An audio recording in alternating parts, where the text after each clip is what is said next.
오늘은 어떻게 살고 어떻게 죽을 것인가 라는 제목으로 말씀 강론하도록 하겠습니다.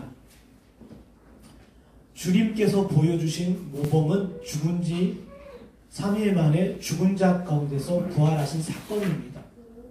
만약에 주님께서 부활하시지 않았다라고 한다면 저와 여러분은 다시 아담처럼 하와처럼 타락하고 부패할 여지가 있는 거예요. 예수님께서 부활하심으로 말미암아 보여주신 것은 성령의 유효한 역사 가운데 첫째 부활에 참여한 자들은 다시는 버림받지 않는다라는 것입니다. 예수님께서 십자가 사건으로 저와 여러분의 죄를 위하여 죽으셨습니다. 그리고 부활하셨어요. 그리스도 안에서 성령의 유효한 역사로 말미암아 거듭난 자들, 곧 첫째 부활에 참여한 자들은 다시는 버림받거나 다시는 타락하거나 다시는 내던진 바 되지 않는다라는 거예요. 우리가 부활을 기념하며 부활을 묵상하면서 그리스도 안에서의 첫째 부활에 참여해야 된다라는 소망감이 있어야 되고요. 우리가 비록 이 시간 이 땅에서 죽음을 마주한다 하더라도 이 부활에 대한 약속이 있기 때문에 담대하게 죽음을 마주할 수 있다는 것입니다. 우리가 이 세상 살아가면서 사랑하는 자들이 죽음을 마주하거나 혹 저와 여러분에게 죽음이 찾아올 수 있어요. 그러나 주님께서 보여주신 이 부활의 기쁨은 저와 여러분에게 확신이 됩니다. 죽음이 끝나는 일이 아니라 죽음 이후에 다시 하나님 앞에서 영광스러운 몸으로 다시 마주할 날이 있다는 것입니다. 히브리서 9장 27절에 사람이 죽는 것은 정해진 일이라고 분명히 이야기하고 있어요. 죽음을 피할 수 없는 것처럼 그리스도 안에서 성령의 능력으로 거듭난 자들에게는 분명히 생명의 부활이 있다는 것입니다. 지금 저와 여러분의 마음 가운데 소원함이 있습니다. 이 코로나 사태가 속히 종식되었으면 하는 소망함이 있어요. 그러나 동시에 우리가 가져야 되는 소망함이 있습니다. 이 세상 가운데 가득한 죄와 사망의 역사가 그쳐지고 성령과 생명의 역사가 피어나기를 우리는 분명히 소원하고 소망하며 기도해야 합니다.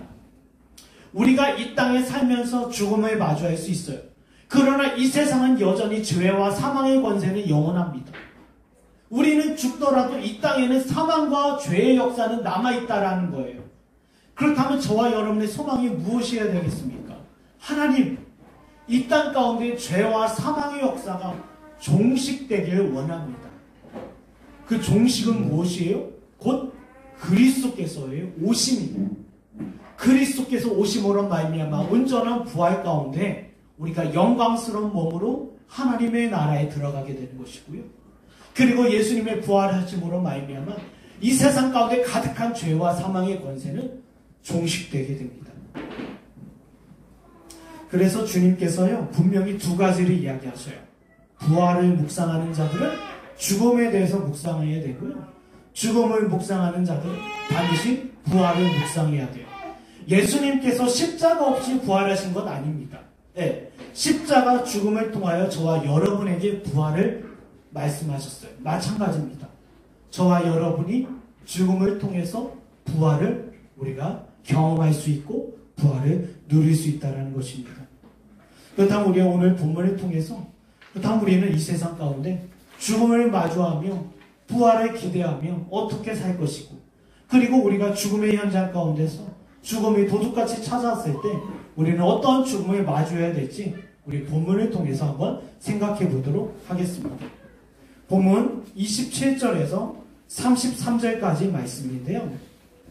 본문 27절에서 33절까지 말씀을 우리가 한 목소리로 읽도록 하겠습니다. 시작!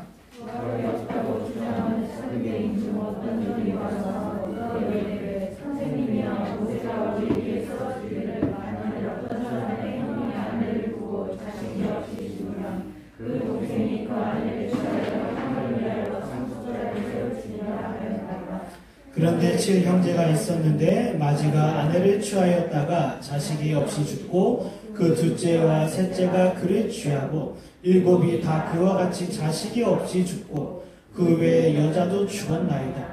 일곱이 다 그를 아내로 취하였으니 부활의 때에 여기까지 하겠습니다. 그러면 여기 보세요. 먼저 죽음과 부활에 대해서 이야기하고 있습니다. 죽음을 통해 부활의 확실함을 보자라는 거예요. 성경에서 말하는 죽음이라는 것은 죽음은 끝난 것이 아니고 죽음은 마지막이 아니고 죽음은 허무한 것이 아니라는 거예요. 죽음을 통해서 우리는 믿음으로 부활을 보자라는 거예요. 여기 본문에 보면 27절에 사두개파 사람들이 나옵니다. 바리새파 사람들과 사두개파 사람들의 차이가 있습니다. 바리새파 사람들은 예수님의 말에 책잡아 예수님을 죽이려고 했어요. 그러나 사두개파 사람들은 예수님의 말에 책잡고 자기들의 교리와 자기들의 가르침이 옳다라는 것을 증명하고자 했어요. 이것이 차이입니다. 사두개파 사람들은 부활이 없으며 영혼이 없으며 천사가 없음을 이야기하고 있어요. 자신들의 교리와 자신들의 가르침을 가지고 예수님의 교리와 예수님의 가르침을 반대하고 대적하는 장면이 나와 있다는 것입니다. 보세요. 그들은 자신들의 논리와 자신들의 이성적인 생각을 가지고 예수님의 가르침에 반대하고 예수님의 가르침에 오류가 있다는 것을 드러내고자 나왔지만 정작 이를 통하여 자신들의 무지함이 나타나는 거예요. 네. 우리가 성경을 바로 믿는다라고 한다면 분명히 죽음을 믿는 자들은 부활을 믿을 수밖에 없어요. 여러분, 십자가와 부활을 따로 생각합니까? 네. 나는 부활만 믿을 거야. 나는 십자가만 믿을 거야. 결코 그럴 수 없어요. 십자가 교리를 따르는 자들은 부활 교리를 따를 수밖에 없으며 부활의 가르침을 믿는 자들은 십자가의 가르침을 믿는다라는 거예요. 그런데 여기 사두개파 사람들은 자신의 이성을 가지고 자신의 생각을 가지고 이 교리는 내가 납득할 수 있어. 그러나 이 교리는 내가 받아들일 수 없어 라고 했다라는 거예요. 이것은 그들의 무지함을 나타내는 것입니다. 본문에 보면 이들이 가지고 온 가르침은 무엇입니까? 네, 본문 28절에서 32절까지 보면 한 여인과 그리고 7 형제의 죽음에 대해서 이야기해요. 여러분, 죽음에 대한 교리는 받아들이면서 부활에 대한 가르침을 받아들이지 않아요. 이것을 통해서 그들의 무지함이 나타납니다. 제가 전도를 하다 보면요. 혹시 여러분 전도를 하십니까? 네, 요즘에 전도 많이 하지 않습니까? 그러나 제가 전도할 때마다 가지고 오는 교리가 바로 죽음에 관한 교리예요. 세상 사람들은요, 죽음에 대해서는 누구든지 받아들입니다. 그러나 부활에 대해서는 받아들일 수 없어요. 받아들이지 않아요. 이것이 세상의 무지함입니다. 세상은 그들의 죄악과 그들의 부패함에 따라 하나님께서 마련해 놓으신 선하고 아름다운 가르침을 보지를 못해요. 보지를 못합니다. 자신들이 보고자 하는 가르침, 자신들이 기뻐하는 가르침, 자신들이 이해하고 용납하고 납득할 수 있는 가르침만 받아들이고 자신의 이성에 따라 받아들일 수 없는 내용에 대해서는 과감히 받아들이지 않아요. 이것을 뭐라고 합니까? 이성주의자라고 얘기합니다. 신정통주의자라고 이야기합니다. 왜요? 자신의 지식과 이성으로 납득된 것은 하나님의 말씀이야. 하나님의 교리야. 하나님의 가르침이야. 그러나 내가 받아들이고 내가 납득할 수 없는 가르침은 그거는 가르침이 아니야. 사두개파 사람들이 전형적으로 그랬어요. 사두개파 사람들은 육신적인 거, 이성주의자라고도 하고 그리고 영지주의라고 해요. 여러분, 영지주의는 크게 두 가지입니다. 육신을 추구하는 자들 혹은 영을 추구하는 자들. 한 극단만 치우친 자들을 영지주의자, 방종주의자, 방탕주의자라고 해요. 네. 사두개파 사람들은요, 육신만을 따르는 자들이에요. 영은 그런 건 없어. 부활은 그런 건 없어. 네. 이걸 통해서 그들의 스스로의 무지함을 드러냅니다. 본문 28절에서 32절까지 여인과 7 형제의 죽음을 통해서 사두개파 사람들이 말하고자 하는 것은 한 가지예요. 죽음은 끝난 거예요. 당연하죠. 부활에 대해서, 영혼에 대해서, 천사의 존재에 대해서, 어떤 영적인 거에 대해서 부정하는 자들이기 때문에 그들에게 있어서는 죽음은 마지막이고 죽음은 허무한 것이며 죽음은 끝나는 거예요. 이것을 가지고 나온 겁니다. 예수님께서 말씀하신 대로 부활이 있다라고 한다면 한 여인이 율법대로 자식을 얻지 못했을 때 그 다른 형제와 함께하며 그 가문과 대를 이어가지 않겠습니까? 율법이 그렇게 이야기하고 있어요. 예, 형제 중에 자식 없이 죽는다라고 한다면 이거 형제들이 그 형제의 아내와 함께 동침해서 그 가문과 대를 이어가게 하는 것이 율법이었어요. 그렇다면 예수님께서 율법대로 이 가르침을 따르고 있다라고 한다면 주님의 가르침대로 부활의 날에 과연 족보가 어떻게 되겠습니까? 라고 이야기합니다. 보세요. 주님께서요 이들의 무지함을 보고 계십니다. 네. 인간의 부패한 이성을 따라 오히려 자신의 생각으로 하나님의 말씀을 의심하고 자기가 보고 싶은 것만 보고 있다라는 거예요. 이 장면 앞에서 저와 여러분은 죽음과 부활에 대해서 어떻게 생각해야 되냐는 거예요. 과연 사두개파 사람들처럼 족보가 꼬이는 일입니까? 죽음이 마지막입니까? 죽음은 허무한 것입니까? 죽음은 끝장나는 것입니까? 아닙니다. 저와 여러분은요, 어떤 모양으로, 어떤 모습으로 죽음을 마주할 줄은 몰라요.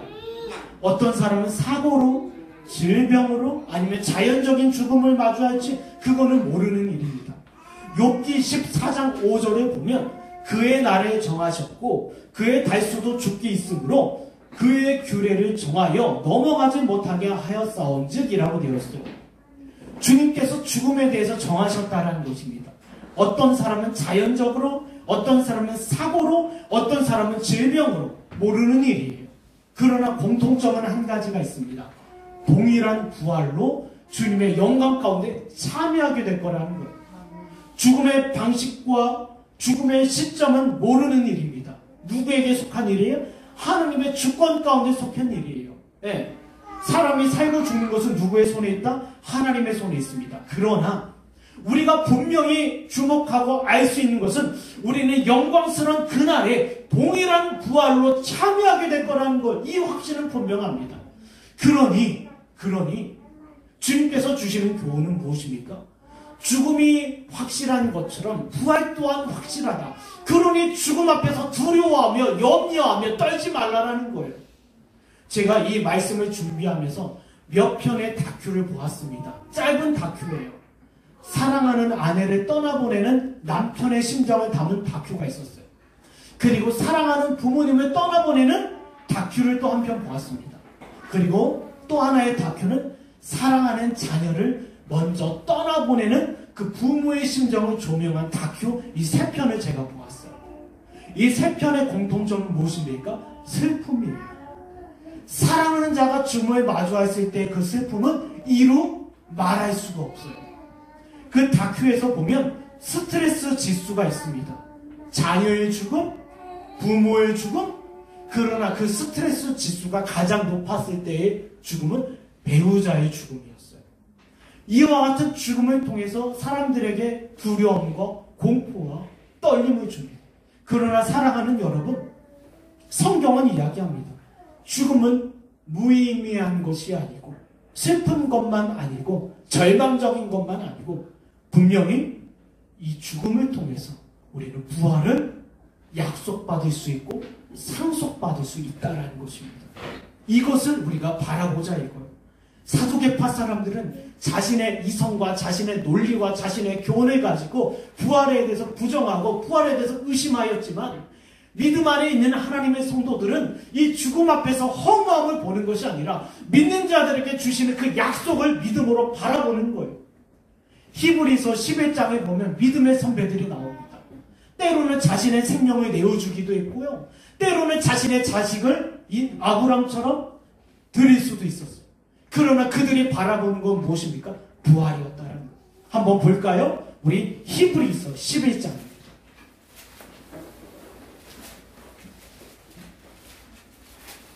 히브리서 11장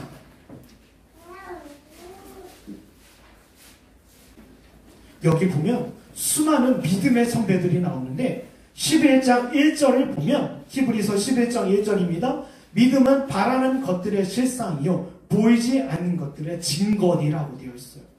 그 믿음을 바라보고 믿음대로 살아왔던 자들의 쭉 열거되어 있습니다.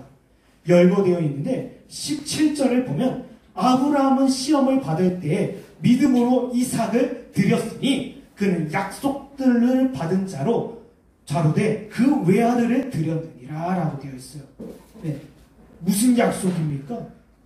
그가 붙잡고 그가 의지하고 그가 생각했던 뭐예요? 내가 이삭을 바쳤을 때 이삭이 이 자리에서 제물로 죽임을 당한다 하더라도 능히 살리실 줄을 믿었다는 거예요. 19절에 나와 있죠. 그가 하나님이 능히 이삭을 죽은 자 가운데서 다시 살리실 줄을 생각한지라 그를 죽은 자 가운데서 도로 받은 것이니라. 사랑하는 여러분, 우리가 죽음에 대해 고민하고 죽음에 대해서 묵상하며 죽음에 대해서 살펴보며 바로 이 부활의 때를 뭐예요? 바라보아야 돼요. 무엇으로요? 사두개파 사람들은 부활에 대해서 그들의 이성과 그들의 지식으로 바라보았기 때문에 납득할 수 없었던 거예요. 납득할 수밖에 없었던 거예요. 납득할 수 없었던 거예요. 용납이 안 되는 거예요. 왜요? 그들의 이성과 지식으로 바라보기 때문에. 그러나 우리가 믿음에 대해서 죽음을 바라본다면 이 부활 또한 믿음으로 바라볼 수 있다는 것입니다. 분명한 사실은 저와 여러분은 죽는다는 것입니다. 그리고 죽음의 모양과 죽음의 시점은 하나님 손에 달려있어요. 하나님 손에. 그런데 중요한 것은 무엇입니까? 우리는 믿음으로 부활을 바라볼 때 죽음을 마주하는 저와 여러분의 태도와 시선은 바뀔 수밖에 없다라는 거예요. 제가 과거에 대학 시절에 대학교 이제 후반부에 제 가까운 친구는 아니지만 제 친구의 후배의 죽음을 마주했어요. 그 친구가 해군으로 군대 갔거든요. 해군으로 군대 가서 어떤 배를 탔어요. 근데 그 배 타서 배가 침몰돼서 죽었어요. 그 장면을 제가 주목하면서 결국 죽음은 누구 손에 있다? 하나님 손에 있다는 걸 제가 깨달았다라는 거예요. 죽음은 늘 우리 주변에 있어요. 그러나 믿음은 뭐예요? 부활을 바라보며 죽음을 다시 생각하게 한다는 것입니다. 여러분, 이 죽음에 대해서 묵상하시는 저와 여러분 되길 원합니다. 가까운 자의 죽음, 사랑하는 자의 죽음, 이웃의 죽음, 친구의 죽음을 묵상하십시오. 묵상하는 가운데 믿음이 부활을 향해 뭐라고 저와 여러분에게 교훈하는지를 점검하시는 저와 여러분에게 간절히 축원합니다. 우리 이어서요 35절에서 36절까지 읽도록 하겠습니다. 본문 34절입니다. 34절에서 36절까지입니다. 읽겠습니다. 시작. 예수께서 이르시되 이 세상에 사는 자는 장가로 돌아오시도다. 그러나 이 죽은 자를 알아서 마음을 얻기에 하나님의 영을 받는 장가고 시간 일이 없으며 그들은 다시 죽을 수 없나니 이는 천사와 동기이며 부활의 하나님으로서 하나님의 자녀이니라. 네. 여기 우리 본문을 보면 부활에 대해서 이야기를 합니다. 분명히. 그런데 부활에는요 두 가지가 있어요. 네. 첫 번째는요 첫째 부활에 참여한 자가 있고요 첫째 부활에 참여하지 못한 상태에서 부활을 맞이하는 자가 있어요. 보세요. 천국이든 지옥이든 영원한 형벌과 영원한 축복입니다. 그죠? 네. 천국이든 지옥이든 영원한 축복과 영원한 형벌이에요. 그리스도 안에 있는 자들은 부활을 맞이합니다. 그러나 그것을 생명의 부활이라고 이야기합니다. 그런데 그리스도 밖에 있는 자들의 부활을 심판의 부활이라고 이야기해요. 그리스도 안에 있는 자들이 그리스도의 날에 부활함을 경험했을 때 그들은 하나님의 나라에 들어갈 것이고 천국에 들어갈 것이고 그리고 그리스도 밖에 있는 자들은 심판의 부활로 지옥 가운데 내던지게 된다는 것. 우리 한번 볼까요? 보면 34절부터요. 네. 그리스도 안에서의 죽음은 복된 죽음이라는 것입니다. 34절에 보면 사두개파 사람들이요, 그들을 향해서 주님께서 뭐라고 하시냐면 너희야말로 너희는 세상의 자녀들이라.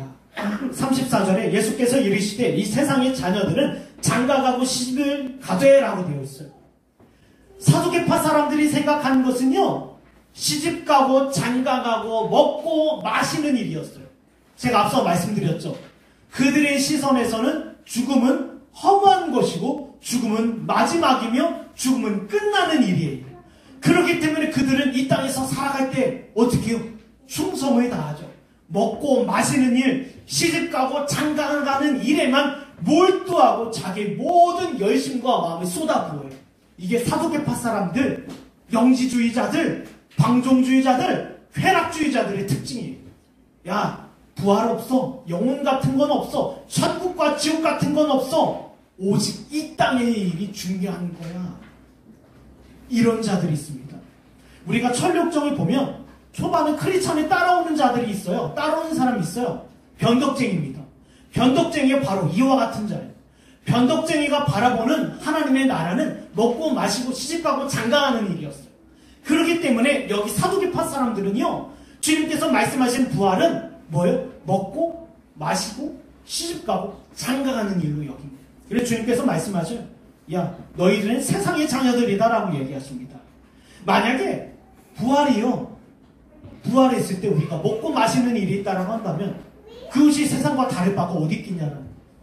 네, 예전에 제가 어떤 교회 어떤 목사님 만났는데 천국과 지옥을 간증하시는 분이에요. 네, 우리가 천국에 갔을 때 상급이 다르다라는 거예요. 예를 들자면 어떤 집사님은 벤츠 타고 다니고, 어떤 집사님은 뭐 아반떼 타고 다니고, 또 어떤 집사님은 30평짜리 천국에 집이 마련되어 있고, 어떤 분은 15평짜리. 그래서 그 목사님 과감히 얘기합니다. 우리는 하나님의 나라에 투기를 해야 합니다. 이게 뭐 세상과 다를 바가 없죠. 보세요. 우리는 부활에 대한 믿음을 견고하기 위해서 하나님의 능력을 묵상해야 돼요. 하나님의 능력을. 보십시오. 네, 보십시오.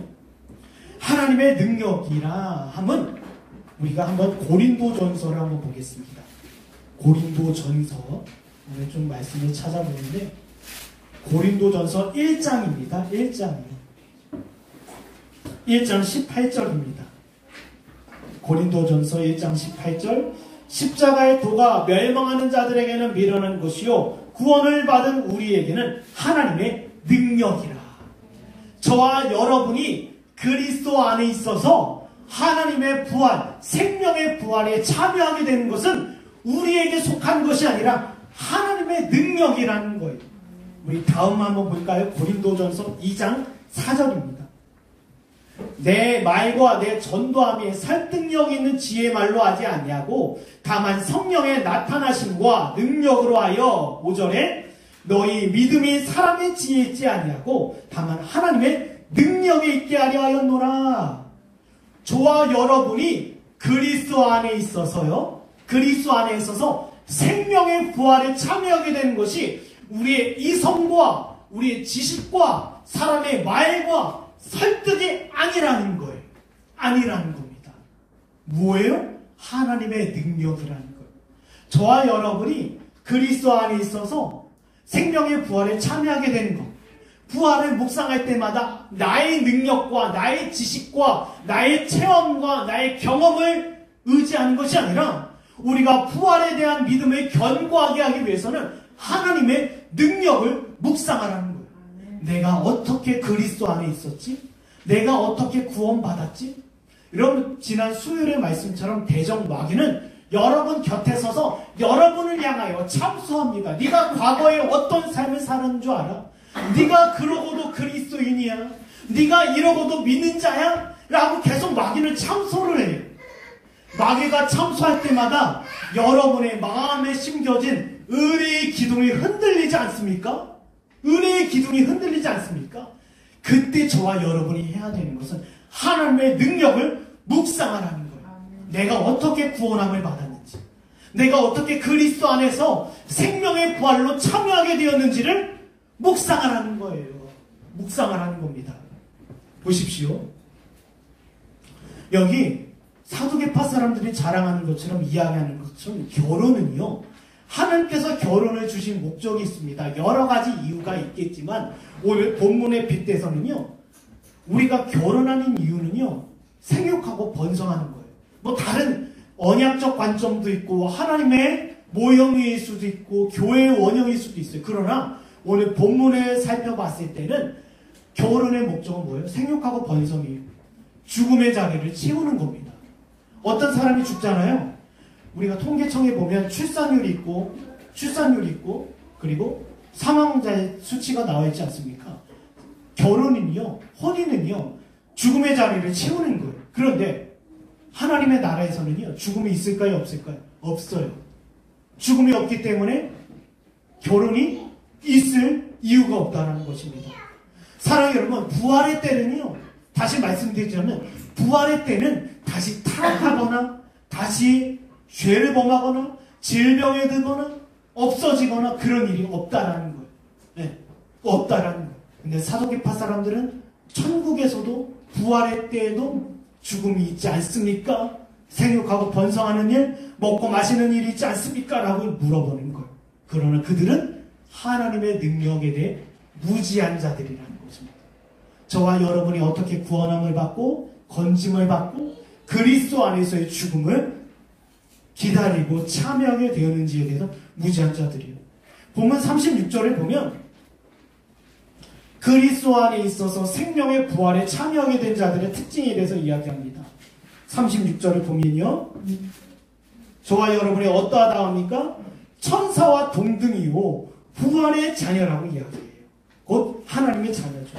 여러분, 천사와 같다라는 것은 제가 앞서 말씀드린 것처럼 영적인 존재예요. 신적인 존재입니다. 다시 죽을 이유도 없고 먹고 사는 문제로 고민할 필요도 없고 정욕의 문제에 대해서 애쓸 필요가 없는 거예요. 여러분 보세요. 두 가지가 있습니다. 한번 볼까요? 여기 고린도전서 15장 22절입니다. 고린도전서 15장 22절에 아담 안에서 모든 사람이 죽은 것 같이 그리스도 안에서 모든 사람이 삶을 얻으리라. 아담 아래에 있는 자들 또한 부활을 체험합니다. 그러나 그 부활은 심판의 부활이에요. 그러나 하나님의 능력으로 말씀과 성령으로 거듭난 자들은 첫째 부활, 곧 생명의 부활에 참여하게 될 거예요. 제가 작년 부활절에 설명을 했습니다. 첫째 부활은 거듭남에 참여한 것이고 둘째 부활은 예수님의 재림의 때에 영광스러운 모습으로 나와 하나님의 천국에 들어가는 부활이다라고 되어 있어요. 그렇다면 저한테 질문할 수 있지 않습니까? 아니 목사님, 먼저 돌아가신 분들은 지금 어디에 계신 겁니까? 라고 이야기하죠. 네, 계시록에는요, 먼저 죽은 자들은 지금 어디 있습니까? 낙원에 있어요. 낙원. 그리고 먼저 그리스도 밖에 죽은 자들은 음부에 있습니다. 이걸 이렇게 나눠서 표현합니다. 낙원과 음부에 있어요.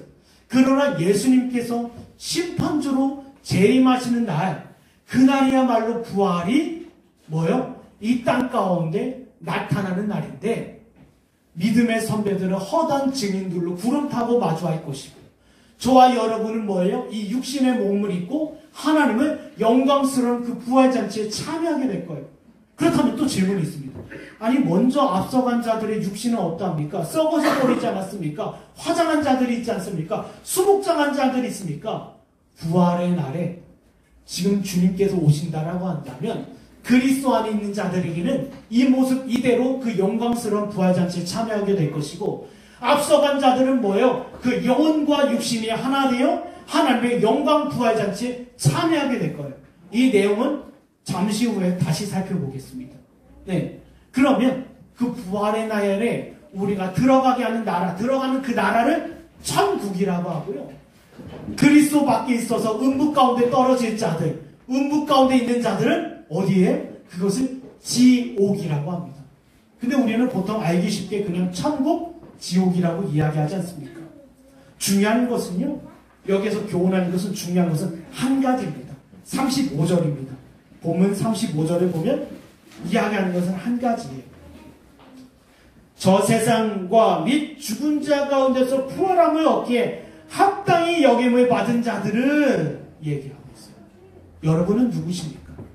그리스도 안에서의 죽음을 준비하고 있습니까? 아니면 자신이 여전히 그리스도 밖에 있다는 사실을 외면하고 무지하며 알지 못한 채 음부 가운데로 나가고 있습니까? 이거예요, 지금. 그리스도 안에 있는 자들에게는 분명히 생명의 부활에 참여하게 될 것이다. 계시록 14장 13절입니다. 한번 찾아볼까요? 이 말씀은요, 여러분이 암송하시면 좋을 것 같아요. 계시록 14장 13절. 네. 암송하시면 좋을 것 같은데, 내가 또 내가 들으니 하늘에서 음성이 나서 이르되 기록하라. 지금 이후로 주 안에서 죽는 자들은 복이 있도다. 사랑하는 여러분, 죽음은 무의미한 것이 아닙니다. 죽음은 마지막이 아닙니다. 죽음은 허무한 것이 아닙니다. 적어도 누구에게요? 그리스도 안에 있는 자들에게. 사랑하는 여러분, 그리스도 안에서의 죽음은 복된 죽음입니다. 믿으십니까? 아멘. 여러분, 이 소망이 여러분 안에 있어야 돼요. 내 영혼이, 내 심령이 내가 그리스도 안에 있는지, 그리스도 밖에 있는지 이것을 진단하고 살피는 자가 복 있는 자예요. 다시 말씀드리자면 내가 그리스도 안에서 성령의 능력으로 거듭났는지를 여러분 인생 가운데 반드시 죽음을 마주하기 전에 점검해야 된다는 것입니다. 만약에 그리스도 밖에서 죽음을 마주한다라고 한다면 이처럼 마음 아픈 일은 없을 거예요. 비참한 일은 없을 거예요. 그 영혼이 음부 가운데 던져졌다라고 한다면 부활의 날에 그는 심판의 부활로 지옥 가운데 영혼이 버려질 수밖에 없기 때문입니다. 여러분, 이 인생을 주셨습니다. 하나님께서. 분명히 이 인생은 유한하며 짧은 순간이에요. 그러나 이 짧은 순간 가운데 우리가 죽음을 묵상하며 그리스도 안에서의 죽음을 준비하는 것이야말로 뭐예요? 죽음을 마주했을 때 우리의 두려움을 경감시키는 거예요. 네. 죽음은 두려운 일 아닙니까? 그러나 우리가 평소의 삶 가운데 죽음을 바라보면서 그리스도의 안에서의 죽음을 준비하게 된다면 갑작스럽게 죽음을 마주했을 때 우리는 오히려 두려움보다는 담대함으로 설 수 있다라는 거예요. 네. 사랑하는 여러분, 그리스도 안에서의 죽음을 점검하시고 살피십시오. 그리고 그리스도 안에서의 죽음을 기대하십시오. 그리고 그리스도 안에서의 죽음을 바라보는 저와 여러분이 되길 간절히 축원합니다. 우리 마지막으로 37절에서 40절까지 말씀입니다. 한번 읽어보도록 하겠습니다. 시작.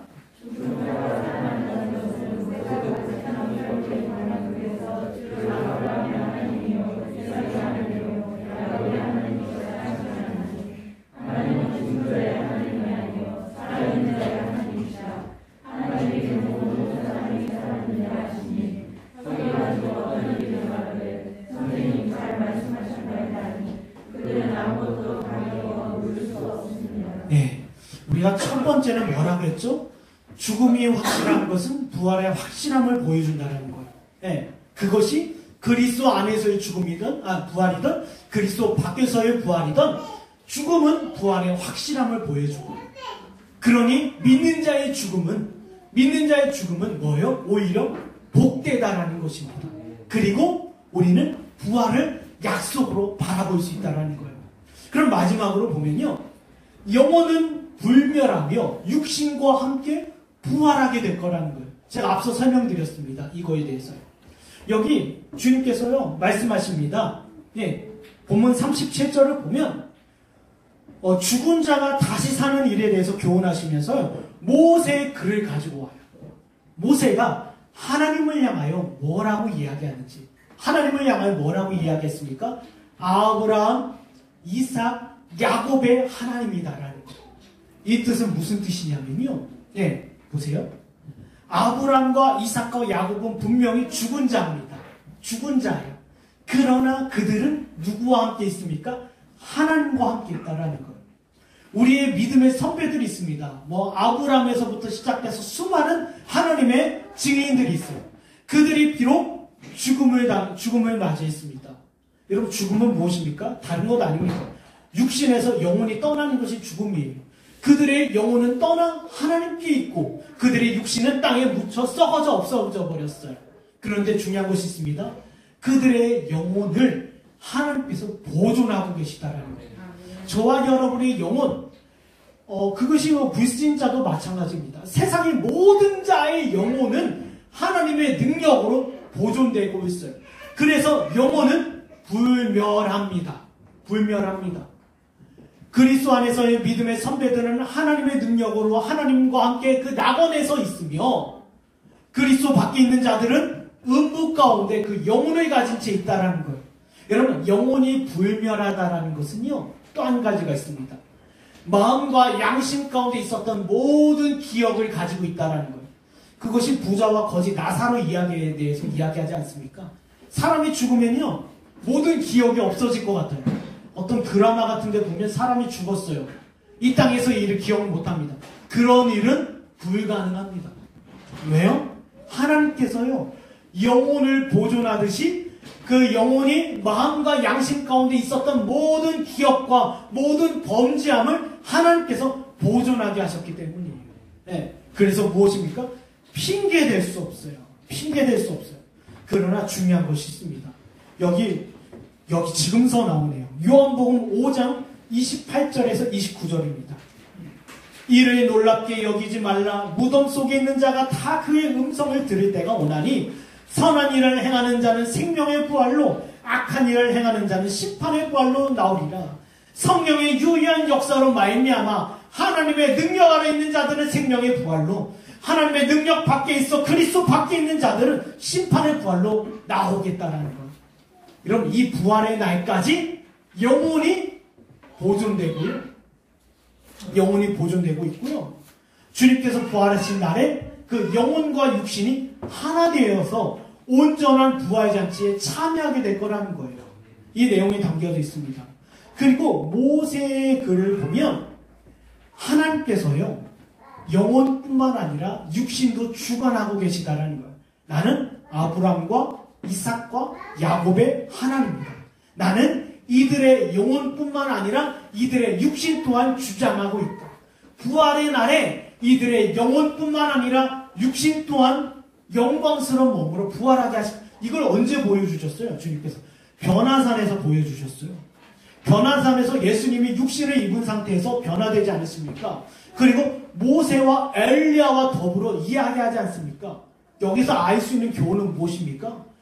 부활의 날에 영혼과 육신이 하나 되어 온전한 부활잔치에 참여할 뿐만 아니라 앞서간 모세와 엘리야 같은 믿음의 선배들은 살아있다라는 거예요. 살아있다라는 것입니다. 한번 본문 볼까요? 본문 20장입니다. 38절에 보면 하나님은 죽은 자의 하나님이 아니요 살아있는 자의 하나님이시라. 하나님에게는 모든 사람이 살았느니라 하시니라.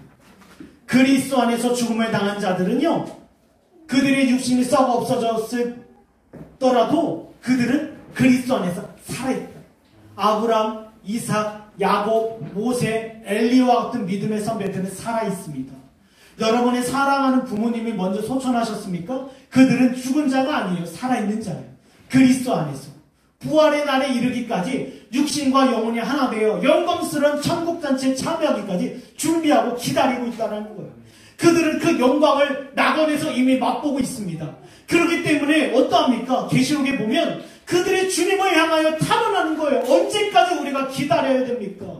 영광을 맛본 자들의 고백이에요. 주님, 우리가 언제까지 부활의 날까지 기다려야 합니까? 언제입니까? 속히 이 땅 가운데 재림하여 주십시오. 그 영광스러운 부활이 얼마나 놀라운지, 얼마나 기대되는지.